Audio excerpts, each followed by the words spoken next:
இன்னைக்கு நம்ம சேனல்ல என்ன பார்க்க போறேன்னு பார்த்தீங்கன்னா, ஆகஸ்ட் 27ஆம் தேதி அன்று விநாயகர் சதுர்த்தியானது வருகிறது. இந்த விநாயகர் சதுர்த்திக்கு பிறகு ஒவ்வொரு ராசி நேயர்களுக்கும் அவங்களுடைய வாழ்க்கையில புதிய திருப்பங்கள், புதிய மாற்றங்கள் கண்டிப்பா நிகழப்போகுது. அந்த வகையில் உங்களுடைய ராசிக்கு என்ன மாதிரியான மாற்றங்கள் நடக்க போகுது அப்படிங்கிறத பார்க்கலாம். விநாயக பெருமானினுடைய அருளால் உங்களுக்கு என்னென்ன நல்ல விதமான மாற்றங்கள் ஏற்பட போகுது அப்படிங்கிறத தெரிந்து கொள்ளலாம். அதே போல் இந்த விநாயகர் சதுர்த்தி அன்று முக்கியமாக நீங்கள் இந்த மாதிரி விஷயத்தை செய்து வந்தீங்கன்னா கண்டிப்பாக உங்கள் வாழ்க்கையில் செல்வம் அதிர்ஷ்டத்தை நீங்கள் கண்கூட பார்க்கலாம். அதாவது உங்கள் வாழ்க்கையில் அதிர்ஷ்டத்தை ஏற்படுத்தக்கூடிய ஒரு முக்கியமான பரிகாரமாக இந்த விநாயகர் சதுர்த்தி நாளன்று நீங்கள் செய்யலாம். இந்த பரிகாரத்தை எப்படி செய்யலாம், இந்த பரிகாரத்தை செய்யறதுனால உங்களுக்கு என்னென்ன நல்ல விதமான பலன்கள் இதனால் கிடைக்க போகுது அப்படிங்கிறதையும் பார்க்கலாம். முதல்ல விநாயகர் சதுர்த்தி அன்று செய்யக்கூடிய பரிகாரம் எப்படி செய்யணும் அப்படிங்கிறத பார்க்கலாம். அதன் பிறகு கன்னி ராசி நேயர்களுக்கு விநாயக பெருமானின் அருளால் என்னென்ன பலன்கள் கிடைச்சிருக்கு அப்படிங்கிறத தெரிந்து கொள்ளலாம். பொதுவாகவே விநாயகர் சதுர்த்தி அப்படின்னு சொல்லும்போது இந்த நாள் ரொம்பவே ஒரு மங்களகரமான சிறப்பு மிக்க ஒரு நாளாக சொல்லலாம். இந்த வருடம் ஆவணி மாதத்தில் வரக்கூடிய வளர்ப்பிறை சதுர்த்தியை விநாயகர் சதுர்த்தி என்று கூறலாம். இது வருடத்திற்கு ஒரு முறை மட்டுமே வரக்கூடிய சதுர்த்தி என்பதால் அன்றைய தினத்தில் அனைவரும் விநாயகர் பெருமானை வழிபாடு செய்வாங்க. இப்படி விநாயக பெருமானை வழிபாடு செய்யும் பொழுது விநாயக பெருமானுக்கு பிடித்தமான பொருட்களை வைத்து நீங்கள் இந்த பரிகாரத்தை செய்யும் பொழுது கண்டிப்பாக விநாயகருடைய அருள் உங்களுக்கு பரிபூரணமாக கிடைக்க பெற்று உங்களுடைய வாழ்க்கையில இருக்கக்கூடிய தரித்திரம் அனைத்துமே நீங்கி அதிர்ஷ்டம் உங்களை தேடி வரக்கூடிய வாய்ப்பு இதனால கண்டிப்பா உங்களுக்கு கிடைக்க போகுது. ஸோ அதிர்ஷ்டத்தை ஏற்படுத்தக்கூடிய சதுர்த்தி பரிகாரத்திற்கு என்னென்ன பொருட்கள் தேவை, எப்படி இந்த பரிகாரத்தை செய்யணும் அப்படிங்கிறத பார்க்கலாம். பொதுவாகவே ஒவ்வொரு தெய்வத்திற்கும் உகந்த நாள் என்று சில நாட்கள் கண்டிப்பா இருக்கிறது. வருடத்திற்கு ஒரு முறை வரக்கூடிய நாட்கள் மிகவும் பிரசித்தி பெற்ற நாட்களாக சொல்லலாம். அந்த வகையில் வருடத்திற்கு ஒரு முறை வரக்கூடியது இந்த விநாயகர் சதுர்த்தி அப்படின்னு சொல்லப்படுது. இந்த விநாயகர் சதுர்த்தியை மிகவும் பிரம்மாண்டமாக கொண்டாடப்படுவாங்க. இந்த விநாயகர் சதுர்த்தி அன்று நீங்கள் செய்யக்கூடிய பரிகாரங்கள் 11 நாட்கள் தொடர்ந்து செய்வது ரொம்ப ரொம்ப அவசியம். ஸோ இந்த 11 நாட்களும் எப்படி விநாயகர் பெருமானுக்கு பிடித்தமான பொருட்களை வைத்து இந்த பரிகாரத்தை செய்து வழிபாடு செய்யலாம் அப்படிங்கிறத தெரிந்து கொள்ளலாம். பொதுவாகவே விநாயகர் சதுர்த்தி அன்று விநாயகரை வீட்டிற்கு வாங்கி வந்து அவருக்கு உரிய பூஜைகளை செய்து வழிபாடு செய்வோம். இப்படி மேற்கொள்ளும் போது ஒரு சிறிய பரிகாரத்தையும் இதனுடன் சேர்த்து செய்யும் பொழுது கண்டிப்பாக விநாயகர் பெருமானின் அருளால் நமக்கு நன்மை உண்டாகும். இதற்கு என்னென்ன பொருட்கள் தேவை அப்படின்னு பார்க்கும் பொழுது இதற்கு முக்கியமாக சிவப்பு நிற துணி கண்டிப்பாக அவசியம்.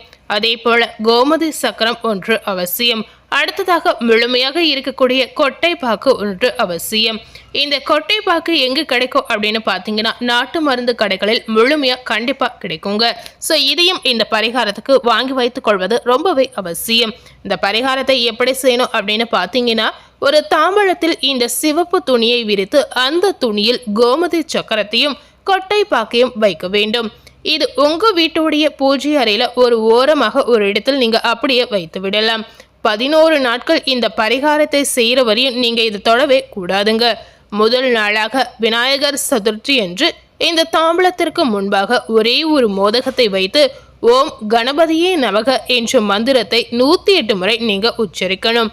இப்படி உச்சரித்து முடித்த பிறகு கற்பூர தீப தூப ஆராதனை காட்டி பூஜையை நிறைவு செய்து விடலாம். அதே போல அடுத்த நாள் இதே போல இந்த தாம்பலத்திற்கு முன்பாக 2 மோதகத்தை வைத்து அதே மந்திரத்தை 108 முறை உச்சரிப்பது அவசியம்.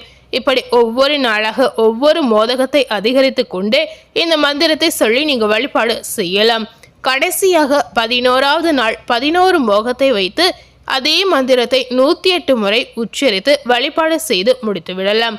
12வது நாளாக பார்த்தீங்கன்னா இந்த துணியில் இருக்கக்கூடிய பொருட்களை அப்படியே மூட்டையாக கட்டி நீங்கள் பணம் வைக்கக்கூடிய இடத்தில் வைத்து விடுவது அவசியம். இப்படி செய்வதன் மூலம் விநாயகர் பெருமானின் மந்திரத்திற்கு உரிய சக்தி அனைத்திலும் அந்த பொருளில் சேர்ந்திருக்கும். ஏற்கனவே அந்த பொருளில் பார்த்தீங்கன்னா பல தெய்வீக சக்தி இருக்கும் பட்சத்தில் விநாயகருடைய மந்திரமும் அதனுடன் சேர்ந்திருக்கும் பொழுது கண்டிப்பா உங்களுக்கு இருக்கக்கூடிய துரதிர்ஷ்டம் அனைத்தும் நீங்கி அதிர்ஷ்டம் ஏற்படும்.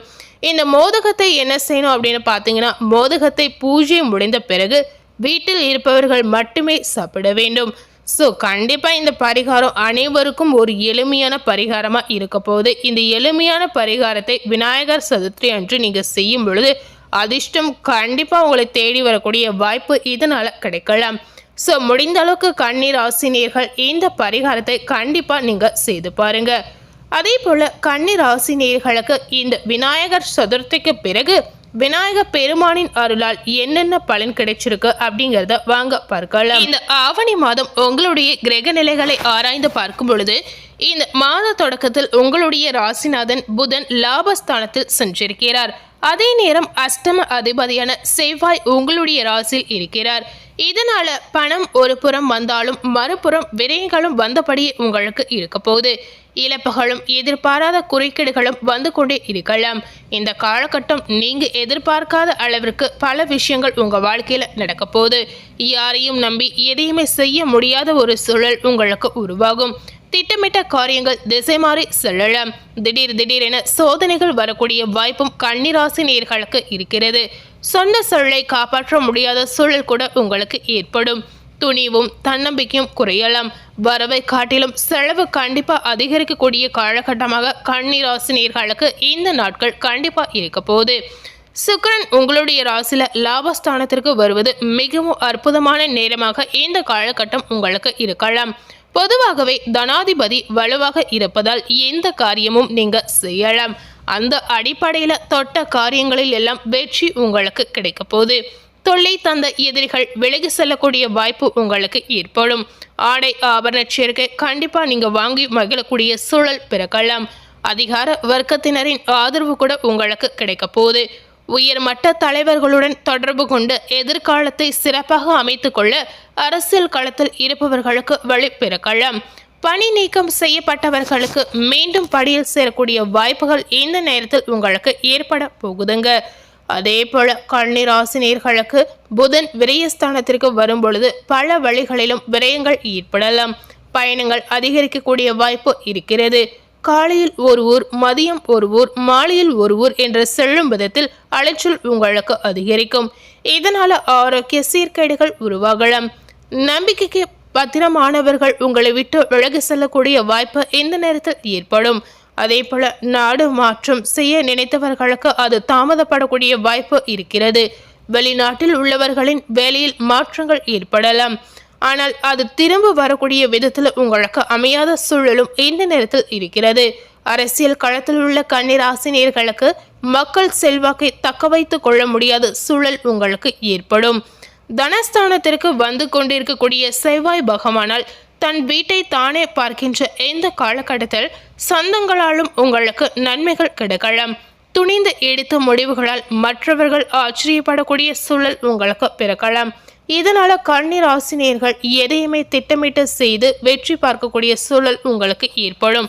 சில விஷயங்களில் கண்டிப்பா உங்களுக்கு வெற்றி கிடைக்கலாம். வருமான பற்றாக்குறை அகழலாம். சொத்து விற்பனையால் லாபங்கள் ஏற்படும். உத்தியோகத்தில் உயர் அதிகாரிகள் உங்களுடைய முன்னேற்றத்திற்கு வழிகாட்டக்கூடிய சூழல் உங்களுக்கு பிறக்கலாம். இவர் விரயஸ்தானத்திற்கு வரும் பொழுது விரயங்கள் கண்டிப்பா உங்களுக்கு அதிகரிக்கும். அதாவது சுக்கிர பகவான் உங்களுடைய ராசியில விரயஸ்தானத்திற்கு வரும் பொழுது இந்த மாதிரி விஷயங்கள் நடக்க போகுது. வீடு மாற்றம், ஊர் மாற்றம் உறுதியகலாம். கொடுக்கல் வாங்கல்களில் ஏற்பட்ட இடையூறு அகலும். வளர்ச்சியில் தளர்ச்சி ஏற்படலாம். இதிலிருந்து விடுபட அனுபவஸ்தர்களின் ஆலோசனை உங்களுக்கு கை கொடுக்கலாம். பொது வாழ்வில் உள்ள கன்னிராசி நேயர்களுக்கு புதிய முயற்சிகளில் எதிர்பார்த்த நற்பலன் ஏற்படும். தொழில் மற்றும் வியாபாரம் செய்பவர்களுக்கு பழைய வியாபாரம் லாபத்தை பெற்றுத்தரலாம். உத்தியோகஸ்தர்களுக்கு உயர் அதிகாரிகளிடம் நல்ல பெயர் கிடைக்கலாம். கலைஞர்களுக்கு நல்ல திருப்பம் ஏற்படும். மாணவ மாணவிகளுக்கு படிப்பில் அக்கறை அதிகரிக்கும். பெண்களுக்கு உடல்நிலையில் சிறு சிறு பிரச்சனை வரலாம். இதனால கவனமாக இருப்பது அவசியம். உடன்பிறப்புகளை இந்த நேரத்தில் அனுசரித்து செல்வது கன்னிராசி நேயர்களுக்கு முக்கியமாக நல்லதாக இருக்கலாம். ஸோ இன்னைக்கு நம்ம சேனலில் இந்த விநாயகர் சதுர்த்திக்கு பிறகு கன்னிராசி நேயர்களுக்கு ஏற்படக்கூடிய மாற்றங்கள் என்னென்ன அப்படிங்கிறத இந்த வீடியோ மூலம் பார்த்து தெரிந்திருப்போம். அதே போல் விநாயகர் சதுர்த்தி அன்று செய்யக்கூடிய முக்கியமான பரிகாரங்கள் என்னென்ன, இந்த பரிகாரத்தால் என்னென்ன மாற்றம் ஏற்படும் அப்படிங்கிறதையும் பார்த்துருப்போம். ஸோ இந்த வீடியோவை நீங்கள் பார்த்து பயனடைந்த மாதிரி உங்கள் ஃப்ரெண்ட்ஸ் அண்ட் ஃபேமிலி பார்த்து பயனடையணும்னு நினச்சிங்கன்னா இந்த வீடியோவை உங்கள் ஃப்ரெண்ட்ஸ் அண்ட் ஃபேமிலிக்கு லைக் பண்ணி ஷேர் பண்ணுங்கள். மேலும் இது போல் ஒரு புதிய தகவலை தெரிந்து கொள்ளும் அப்படின்னு நினச்சிங்கன்னா மறக்காமல் நம்ம சேனலை சப்ஸ்கிரைப் பண்ணி அதே போல் பக்கத்தில் இருக்கக்கூடிய பெல் பட்டனையும் மறக்காமல் ப்ரெஸ் பண்ணிவிடுங்க.